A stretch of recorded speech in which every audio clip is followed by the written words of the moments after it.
Hello, everybody. Welcome to another big night in the sky. Excuse me. My name's Kenzie Dolan. I'm a certified professional astrologer, and this is my YouTube series unpacking big nights in the sky. So, this is the first one of 2025, and it's actually a big one that's happening in the next 2 days. So, whenever you're tuning in to listen to this big night in the sky is happening on January 11th. Today is January 9th. So it is going to be happening in the evening. And the second thing that I'm going to unpack is the first full moon of 2025. The reason why it is a big night in the sky, in my opinion, is because the nodes will have changed already.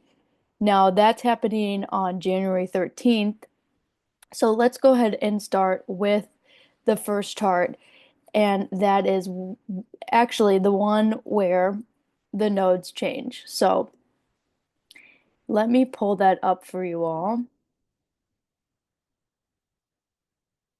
and share my screen. So how this works is I'm going to be sharing my screen. I am going to be showing you the chart when the event is taking place. Now, just to introduce myself a little bit further, I'm a Placidus astrologer, which means I am somebody who gets down to the degree and minute of when an event is happening. So, I used to be an accountant. I used to be around numbers all the time. So I do like the precision with Placidus. I like the accuracy with it. And being taught by a Virgo, one of my teachers, Rebecca Gordon, I'm happy that I learned from her because she was so detail oriented in her teachings. And honestly, I just kind of passed down her wisdom through my interpretations. So, also want to point out that I am a Western astrologer, so even though Chinese astrology was really what piqued my interest in astrology a long, long time ago when I was probably under the age of 10, just going to a Chinese restaurant in Missouri with my family and just being mesmerized by what my parents and my siblings were in the Chinese astrology, um, I guess like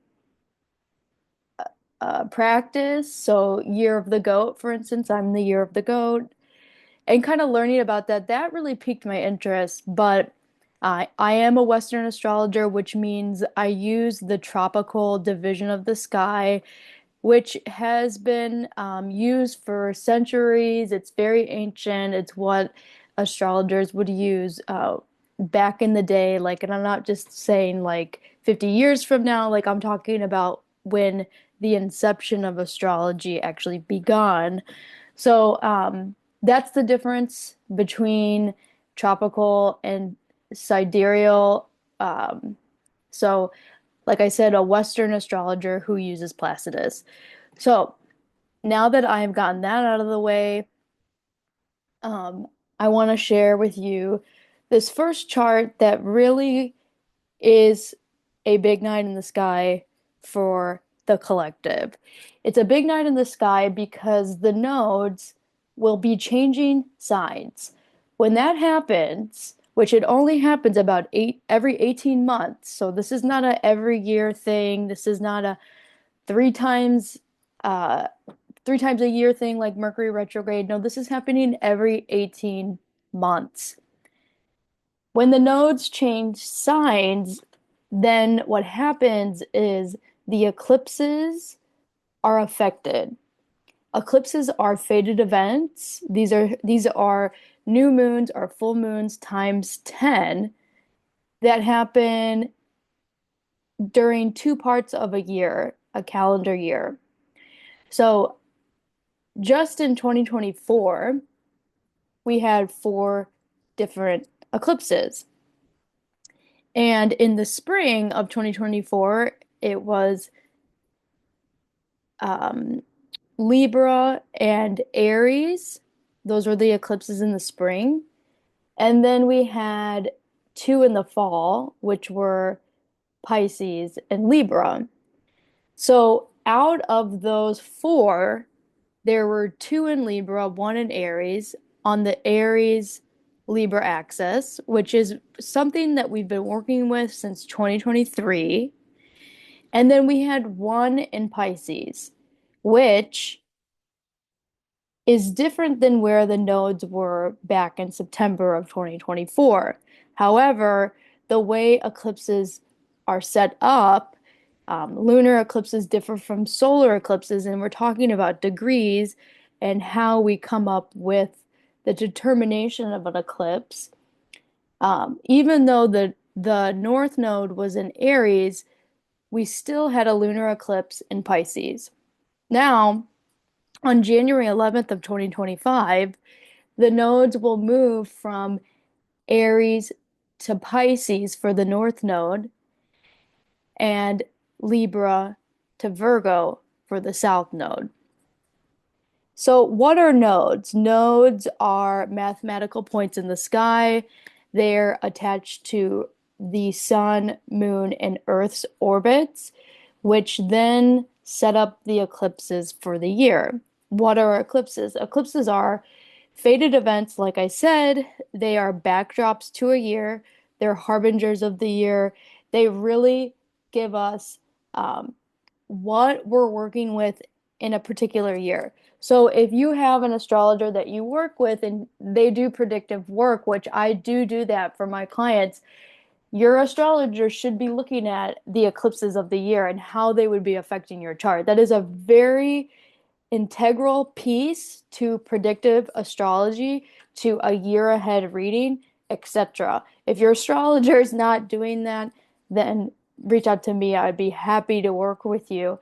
But to me, eclipses are very exciting. They're probably one of my favorite transits to interpret it, if not my favorite. And going back to my first introduction to astrology, being Chinese astrology, this is where the two practices of Western astrology and Chinese astrology actually kind of mesh, where the North Node is kind of like the dragon in Chinese astrology, whereas the North, or sorry, just the nodes is like the dragon in Chinese astrology, whereas the North Node is the head of the dragon, while the South Node is the tail of the dragon. And in Chinese astrology and evolutionary astrology, the story goes is that the dragon is always trying to catch its tail with its mouth, going in a circle. And what I love about astrology is it is all about circles, a 360-degree figure where we're always trying to find completion. And evolutionary astrology, which is different than even Western astrology, which is all about the evolution of the soul, talks about a soul wanting to find completion through different lifetimes. So the North Node in evolutionary astrology is kind of what this soul wants to live in this lifetime, why it's reincarnated. So the North Node is the soul's shining star. It's kind of where we want to go. Whereas the South Node is where you might have lived many past lives. This is where past lifetimes are. They're in the South Node, and it's kind of something that you've already mastered, and you want to kind of move away from it, go the opposite direction, which the nodes are always in opposition, and go into the North Node. Now, one of my teachers, Dara Dubonnet, she specifically teaches on nodes, and she talks about it as you know, living in your North Node, North Noding. And she says that the South Node is kind of like the brown, squishy sofa, and it's what we want to actually get up and out of, and we want to go in the direction of our North Node. So, little background on nodes. And so, what does this mean for the collective? So, every 18 months, the nodes are changing. And so, when a sign has the North Node, that sign is in a position of power. Whereas when the sign is in the South Node, this sign is in the hot seat. and it has to sit down to shed a skin. And so, what this means for the collective is that if anybody listening and anybody that knows their nodes in their natal chart and knows that they are a Pisces North node and a Virgo South node, because look, you're always going to have nodes that are polarities. They're 180 degrees from each other, forming an opposition in the sky. That is what an opposition is. It's a particular aspect that equates to 180 degrees. If you know that you're a Pisces North node and a Virgo South node, that means that you're going through nodal return. And that's a big deal. It's when your soul is going to get back into alignment, get back on track. You're getting a boost from the universe, from the cosmos. And like I said, Pisces is in a position of power.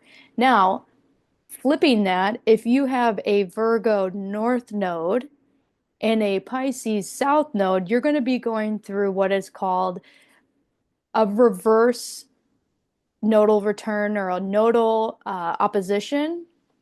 And this is a little bit different than a nodal return. This is when your north node is having to shed a skin.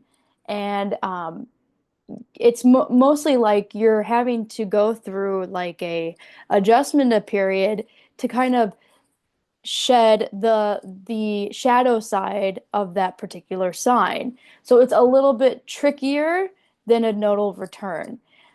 Like I said, Virgo would be in the hot seat. So if you have a north node in Virgo, your your soul shining star is going to be a little bit in the hot seat.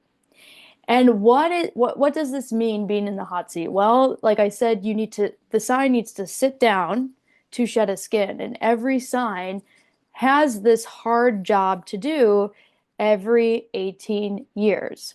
Okay? So this job hasn't been given to Virgo for 18 years. So think about that. For 18 years, Virgo has been operating out of, Virgo with its high vibe and low vibe tendencies. And now it's being asked to sit down and kind of under a microscope having to shed this skin. So the low vibe tendencies of the sign will fall by the wayside. And, before I go into like what Virgo is going to have to do during this period, um, I want to go over some of the good qualities of Virgo. So Virgos, like whether you're a Virgo sun, a Virgo moon, or a Virgo rising, or a Virgo north node, these are the types of people that are very detail oriented, very succinct, very efficient, effective. They want to get their ducks in a row. They like to set themselves up for success always. And they're, like I said, kind of like always in the background, catching these details that not many people are catching, and that sets them ahead of the curve.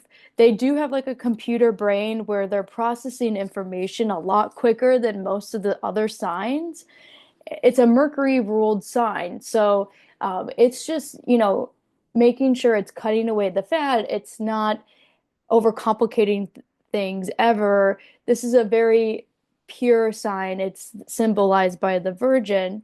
And so it does get close to perfection. It's the sign that gets closest to perfection. And 9 times out of 10, it's right. So just listening to that, I mean, that's something to be proud of, obviously. But remember, every sign does have a shadow side. So the shadow side of Virgo is that it is a perfectionist. So that can be a con in itself, where the sign is trying to go after something that's impossible to do. And there's also like a little bit of hypercriticalness, criticalism with this sign, where they're critical on other people and critical on themselves. So let's talk about what the sign needs to do in order to, weather this 18-month period. This is going from, you know, it really began on September 17th, 2024, and it will be going until February 27th, 2027. So that's like a 2.5 year period. And if Virgo can weather the storm and learn how to do these three things that I'm about to list off, then there's going to be a very rewarding period after this time period for them. They're going to come out of this time period feeling way more chic. Like I've been saying, Libra, for instance, has been in the hot seat since 2023. Libra will be the most chic it's ever been come March in 18 years. And Virgo will also be in that position come 2027. So the three things that Virgo does need to release are the following. The first thing is analysis paralysis. Like I said, this is a very mental sign. It's ruled by Mercury. And Virgo can slice and dice things to come up with a solution to a problem. And it has this uncanny ability and desire to serve and to fix things. And because it has that perfectionist quality, it kind of thinks, if it thinks hard enough, it will come to a discovery that not everybody, um, that no one could have thought about. But sitting there and spinning your wheels on things and having this analysis paralysis, it does put you in a state of, um, it can paralyze you and it can also cause a lot of paranoia. So the nervous system is actually kind of attached to Virgo in the body. Like that's something that Virgo kind of rules in the human body, and also just like stomach. Stomach ulcers are something that Virgos can have.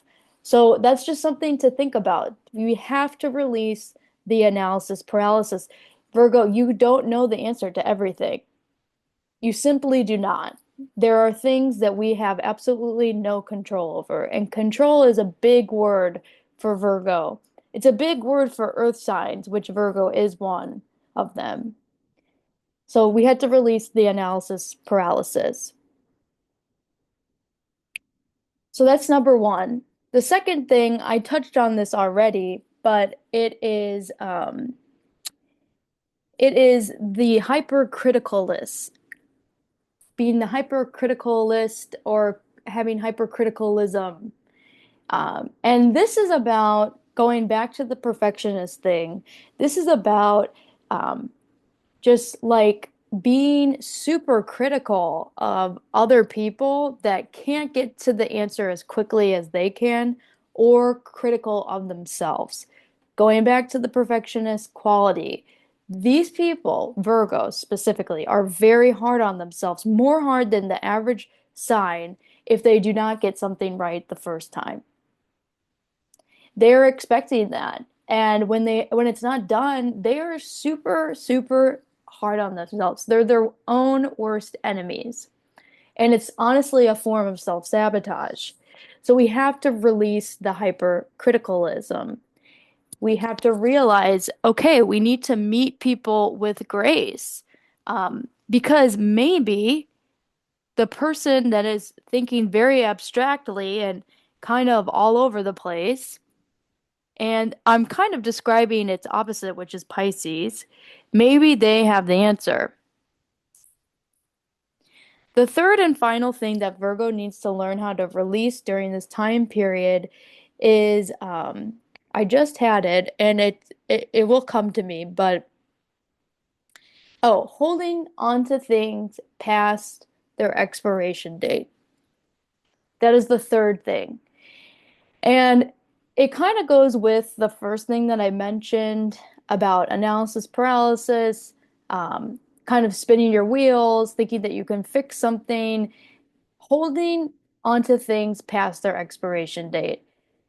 Once again, control is coming through with this thing, white knuckling things, being holding onto things and thinking, I can fix this. Like just a little bit here and a little bit there, like I can do this. No, let it go. You are wasting your precious time, energy, and resources on fixating on something that doesn't work that cannot be fixed.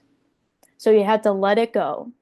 And the overarching message for this sign in particular is coming from its opposite, which is Pisces. And Pisces mantra is let go and let God. And God doesn't need to be religious. I'm not talking about the God in the Catholic Church or in the synagogue or in whatever religious denomination that you or your family or your community worships.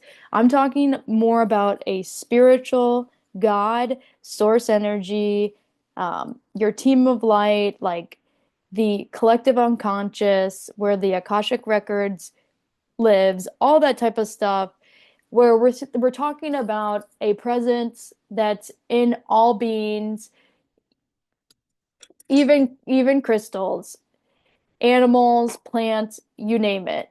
So we're talking about just like energy within beings, and that there is a greater force at work, and that we need to trust in that. And we need to sometimes hand it over and realize that, you know, our own personal power and strength can't get us through certain things. Like we really do have to hand it over to a higher power sometimes. Um, so another word, I mean, it's just a one word that you can take during this time is, when the North Node is in Pisces, it's a time of surrender. And I think that it's really important to just nail down, let go and let God, a time to surrender. So, Pisces, we're going to be looking to you for direction, Pisces sun, moon, rising, and north node.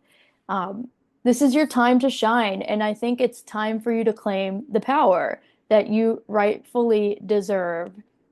Take it from Aries, who has just been in this position of power. They've had some really good years from 2023 up until now.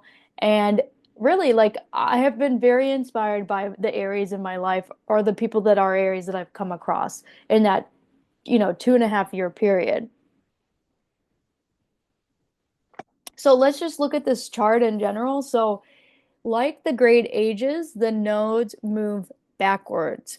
Okay, so I'm going to say that one more time. Like the great ages, the nodes move backwards.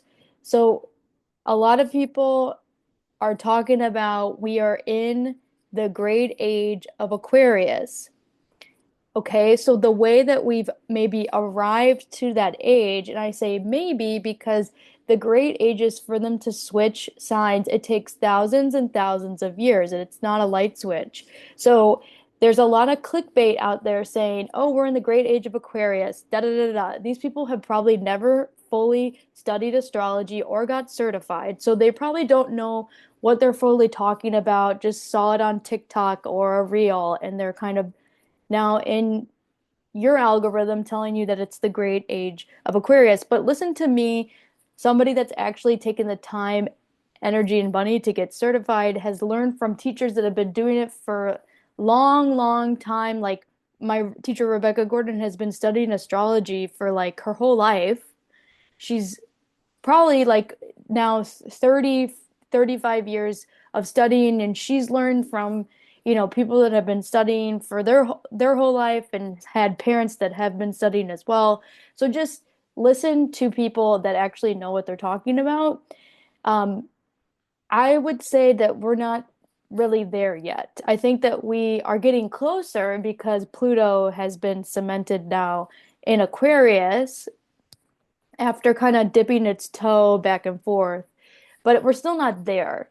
I just feel like there is still an essence of the great age of Pisces, which, there's a lot of religious wars still happening. There's a lot of martyr, victim, like savior syndrome that is still going on. And to me, like there's some things that are going on that still kind of breathe like Pisces energy. And when we're in the great ages, it's really like kind of a cleanse and we're experiencing it all of that particular sign.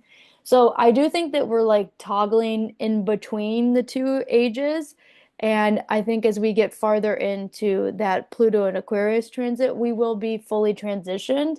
So I do believe that like people that are in their 30s, like me, will experience the true age of the great age of Aquarius. But just going back to how that moved is if we were going in, the order that the zodiac typically goes in, you know, if we're moving from Pisces to the next sign, it would be Aries. But like I said, the great ages move backwards. So we're going from Pisces to Aquarius. I've seen people write that we were in the great age of Capricorn. Absolutely not. That is not how the great ages move. Um, just make sure you are double checking your work. If you claim that you are an astrologer, you need to make sure that you're not adding to the misinformation out there because that's not how the great ages work. And they move in a backwards motion, just like the nodes. So, for instance, we're moving from the North Node being in Aries. If we went in the order that the zodiac typically moves in, then we would go into Taurus, but that wouldn't be correct because before the North Node was in Aries, the North Node was in Taurus. So now we are moving backwards. So we went from Taurus North Node to a Aries North Node, and now we're arriving to a Pisces North Node, which means we were moving from a South Node in Scorpio, then we were moving from a South Node in Libra, and now we're on a South Node in Virgo. So that was long and it was very like you could tell that I was getting annoyed, but it is kind of frustrating to see people wanting, I get it. People want to be in the conversation of astrology. That's great. I love that. But if you really don't know what you're talking about, then just don't give an interpretation because you're just adding to the misinformation that's all over the internet and you're kind of taking away from the practice that you want to do. So that's just my 2 cents. But let's look at this chart. Okay. So 29 degrees, 59 minutes, North Node in Pisces, 29 degrees, 59 minutes, South Node in Virgo. And what I see immediately is that the South Node is conjuncting Neptune in Pisces, where Neptune in Pisces feels really, really good there. This is why since 2011, the rise of spirituality, the rise of yoga, the rise of healing oneself has been so big. All these meditation apps have come into our world, Headspace, Calm, Insight Timer, during this time period. Prior to 2011, there was nothing like that. People didn't want to become a yoga instructor either. There were people practicing yoga, there were yogis, but there was a boom of all of this because of Neptune and Pisces. So when the North Node and Neptune come together, I almost feel like there's going to be another resurgence of that just because like the North Node is going to be moving backwards, whereas Neptune is finally out of a retrograde. It's going to be moving direct, and they're going to finally form an exact conjunction. And before Neptune moves into Aries, which is going to be wildly different, because it's a fire sign and this is a water sign, I just feel like another indication for anybody listening, if you haven't nailed down a spiritual practice that works for you, do it now. Do it now. Okay, so other than that, one thing that I noticed is that connecting to Neptune in Pisces, there is pretty much an exact trine with Mars retrograde in Cancer. Mars retrograde is this red text over here with this red symbol that kind of, looks like a male symbol. Everybody's kind of familiar with that. That's Mars. And it's at 27 degrees Cancer, 52 minutes. Now, Mars retrograde happens pretty rarely. I believe it's every 18 months, kind of like the nodes changing. And it first started its retrograde in the sign of Leo, and it's because it was at an early degree of Leo, it's moved backwards into Cancer. So now it's in Cancer. Um, we will be in Mars retrograde for pretty much the like half of winter in the northern hemisphere. I said this when it first began. This is a slower start to the year. And now it being in Cancer, like we're really like thinking about, like our home life. We're thinking about our intuition. We're thinking about our emotions, like our emotional hygiene.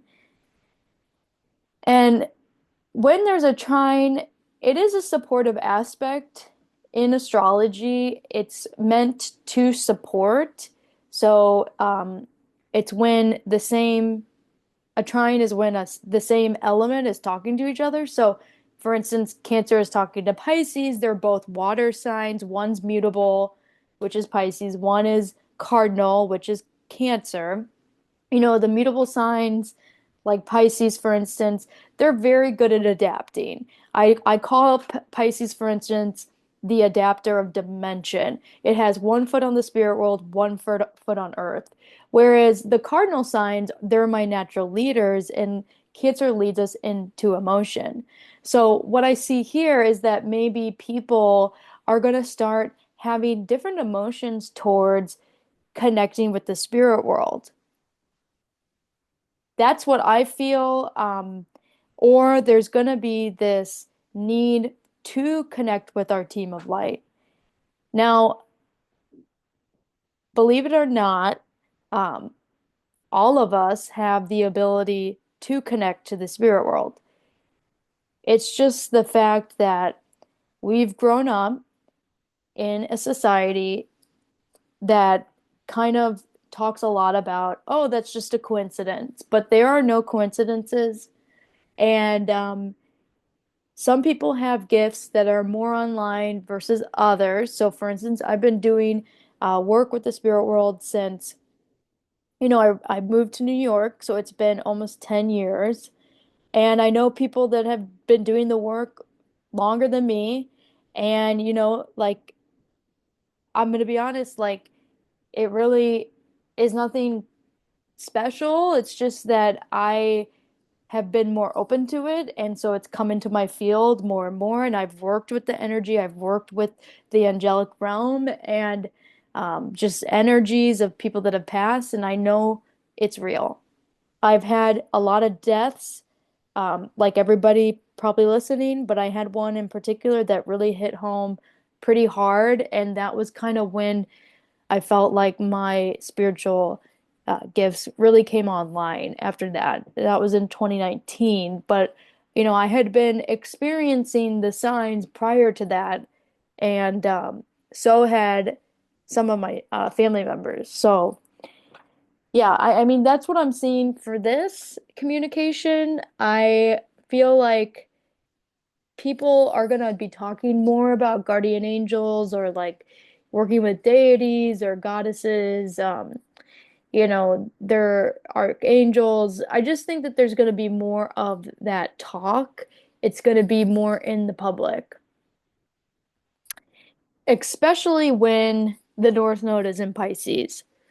So, other than that, um,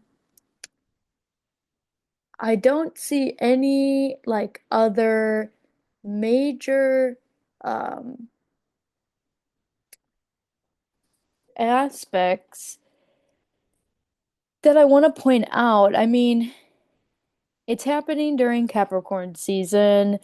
Um, the sun is at 21 degrees Capricorn, 59 minutes. The sun is trining Uranus, which is retrograde in Taurus at 23 degrees Taurus, 24 minutes.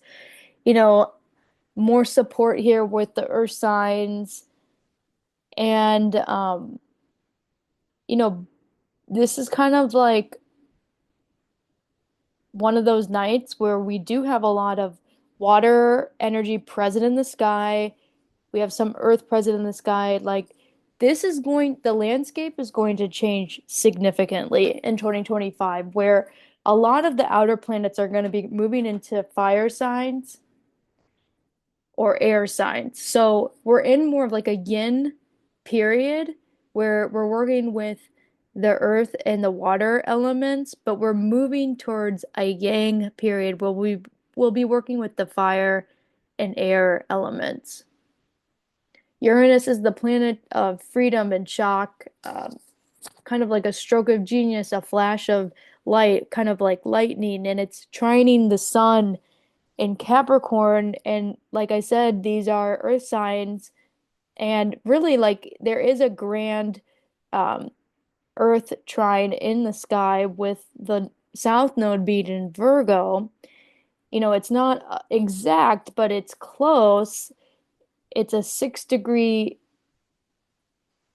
difference from Uranus to the south node, and then from the south node to the sun, it's 8 degrees, and then from the sun to Uranus, it's only 2 degrees.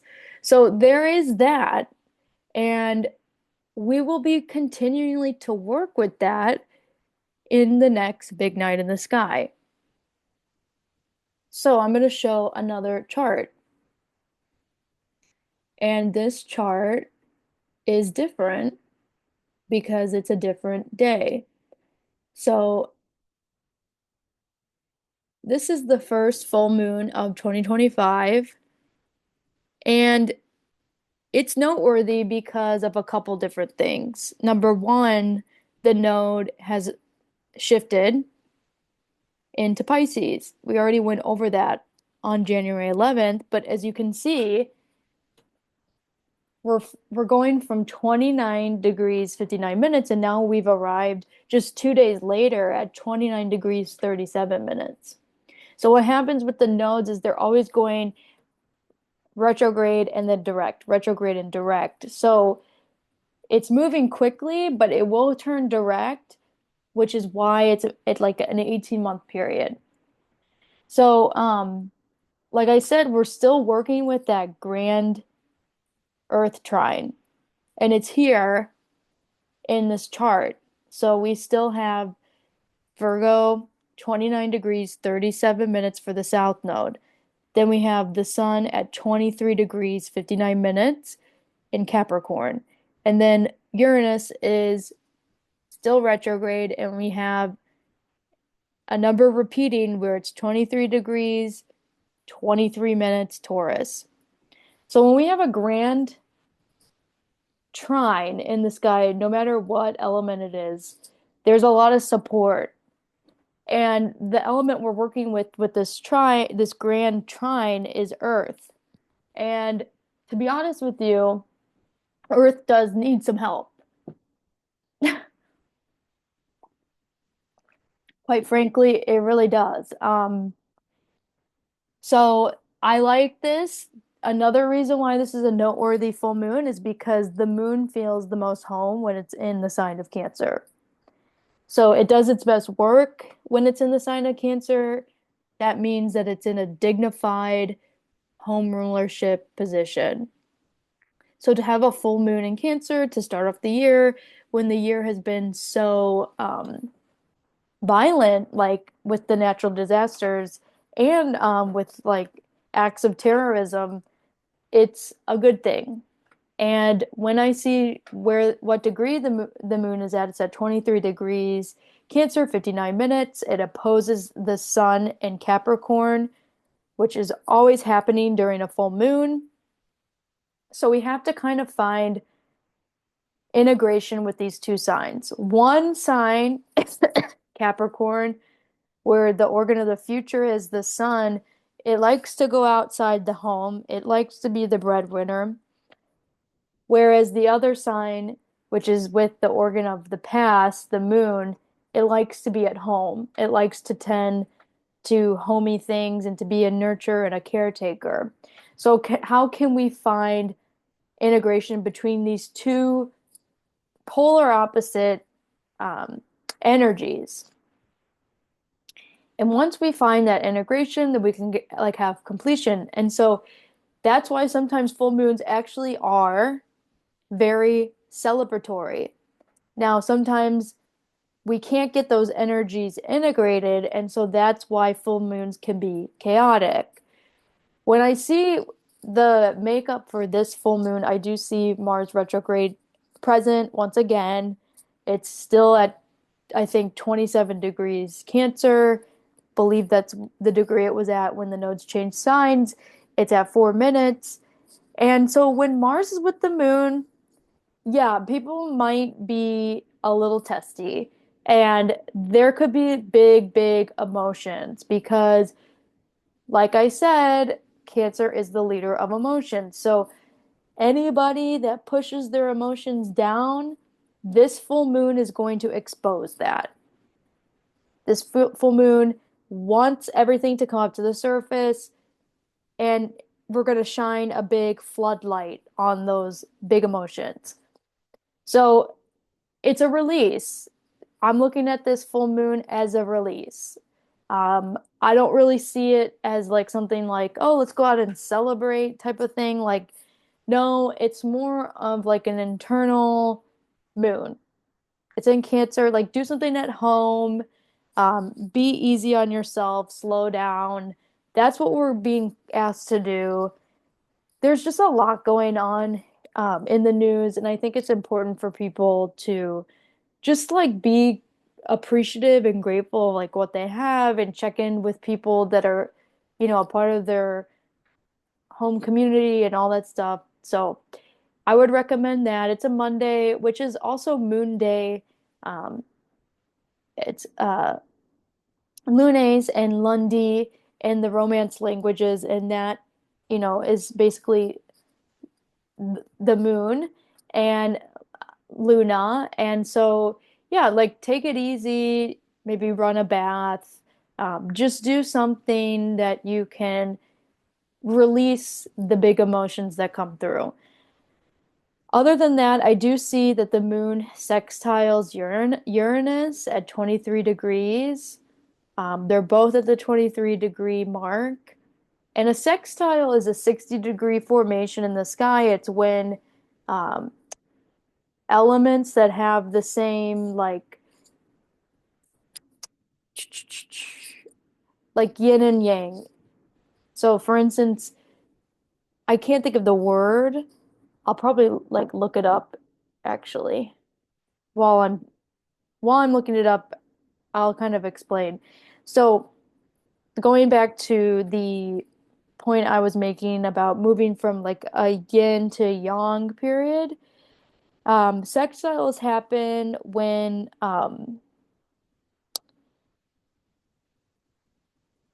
dualities match. So a duality is comprised of negative and positive, and that doesn't mean like the face value of those words. Really, it's more about the yin and the yang. So the negative elements are water and earth, whereas the positive yang elements are fire and air.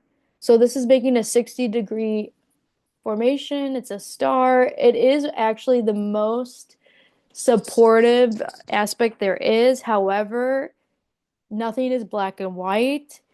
We saw a sextile around the wildfires in California to Pluto in the North Node and fire and air signs. So that's an example of like when a sextile, which is supportive, might support something that's not 100% positive.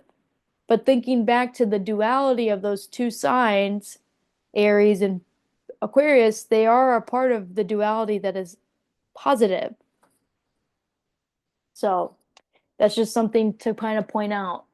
Um, I see a lot of people interpret signs, and there's a lot of people that are playing favorites with certain signs in the zodiac. And like, if you're really trying to do this to empower people or to spread the correct information, you have to realize that no one is just one sign. You have all 12 signs present in your chart. So when you're bashing on one sign, you're kind of bashing on yourself. So It's another thing to point out. It's just as somebody that's been doing this work a little bit longer than some people that just started, and that's great. Like, it's wonderful that you're in it, but you just need to make sure that you're not biting off more than you can chew and that you're interpreting things and you can deliver a message that's accurate and correct. Just going back to the point, don't feed the monster of misinformation. Don't do that. That is not helping you or other astrologers. Um, okay, other than that, I feel like, well, the South Node is also sextiling Mars retrograde. And I kind of like this because, once again, the South Node needs to shed a skin. There needs to be like a release. I'm talking that this full moon is kind of a release. And that's another point that's indicating that. So, I'm gonna go ahead and stop there. This is also a nighttime event. This is happening January 13th, 2025, 5:26 p.m. Whereas the nodes are changing at 6 o'clock on January 11th in the East Coast. So, if you like this, and if you're an astrologer or a budding astrologer, and you want to include interpretations on your newsletter or your social media, or you want to have a text chain and like give updates to people. Yet you're still like scrambling for interpretations. You can't do it on your own. Or like let's say you do other divinatory work, like you're a tarot card reader or you're an record reader, and you want to have that astrology knowledge, then I invite you to come to an astrology salon hosted by me. It's going to be happening on January 29th for the new moon in Aquarius. And it's going to help you get up to speed with your interpretation skills. You're going to be working with a certified professional astrologer who is me, somebody that has been working with this ritual for many years now at this point. I have what would be equivalent to a master's in astrology. I've studied astrology longer than I've studied, my master's and bachelor's degree in accounting. I've sat with many individuals. I've probably read for over 300 people at this point now, and I have a high success rate with people, a lot of breakthroughs with my clients, and yeah, so I invite you to come. What it's going to be, it's just going to be like what this is, but it more of like a live webinar. So it's just you're going to get a Zoom link and we're going to start it out off at donation based only. And then we'll see how it goes. Maybe I'll create a secret society, which I'm pretty sure I'm going to be doing. It's probably happening. And that is where I would be tapping you to be a part of a secret society where you get around people that are at your same level and you interpret and you get better and you can kind of think of it like a sport. I swam for like 20 something years. You always want to be in the top heat. Why? Because then you swim faster. It's the same concept. You want to be with people that are at your same level. Why? So you can get better. So you can get more clients. You can be more confident in your interpretation skills. And you don't need to scramble or feel bad when you add to the misinformation monster, like I was talking about.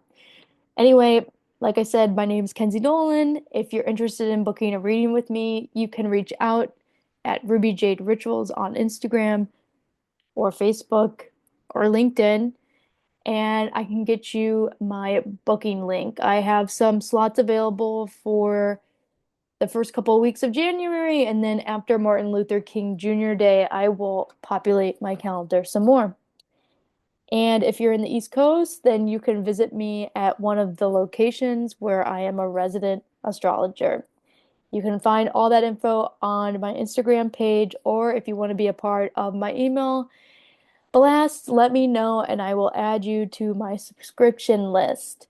All right, thank you so much and have a beautiful rest of your night. And if you're listening to this prior to 1/11, 111, the numerology angel number for trusting your intuition. It's a time to be selfish. You have 2 days, do what you need to do. We're in that lone wolf era and we're moving to the era of surrender.